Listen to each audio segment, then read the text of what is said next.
So today we're going to be adding in the cast shadow to our shoe drawing from where the shoe is casting its shadow onto the surface behind or around it.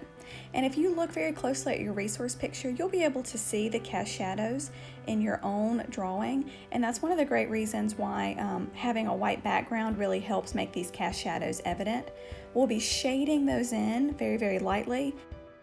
So the very first step that you're going to do is carefully and very, very lightly go through and map out the edges of where those cast shadows fall based on where they intersect with the grid. Just lightly sketch those in. You don't want a hard, heavy line that's going to be difficult to erase later, because cast shadows have a very soft, fuzzy edge, and we're going to really be using a Q-tip to help blend those out once we start to shade. So we want all of this line work to be very light and easily erasable.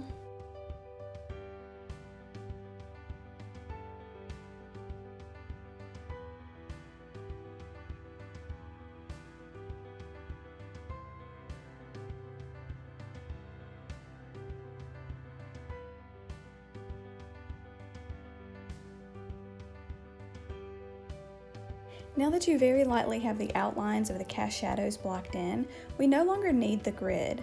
We do want to keep the outline border edge, but all of the grid lines on the inside of that, we're going to very carefully go through to erase.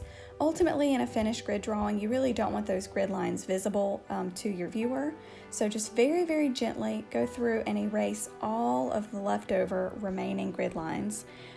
Be very careful as you're working to erase that you don't erase or smudge your own drawing, and try very hard not to take your hand and brush off over top of your drawing and accidentally smear it. You can brush off in the white area, the parts that's not shaded, without too much difficulty, and that won't smudge anything, but just be very cautious as you get close to and around your object.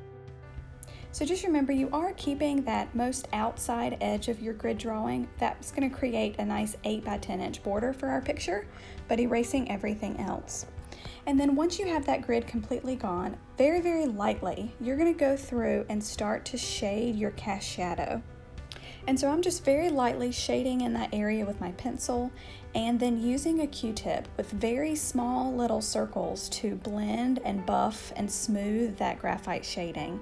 With that Q-tip, I can create the soft fuzzy edges that I see in my resource picture, but I want to be very careful that I don't accidentally smudge and smear the hard edges of the shoes, because those should be nice, sharp, crisp, and in focus edges, and just the edges of the cast shadow are what should be a little fuzzy.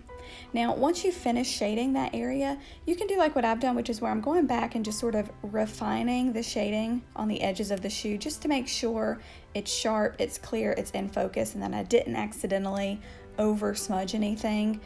And so basically, I'm just making sure I put together all of the finishing touches for my project. And I want to just take a really good overall look at my finished piece to ask myself, before I call it done, if there is anything else that I need to tweak or adjust to improve this project.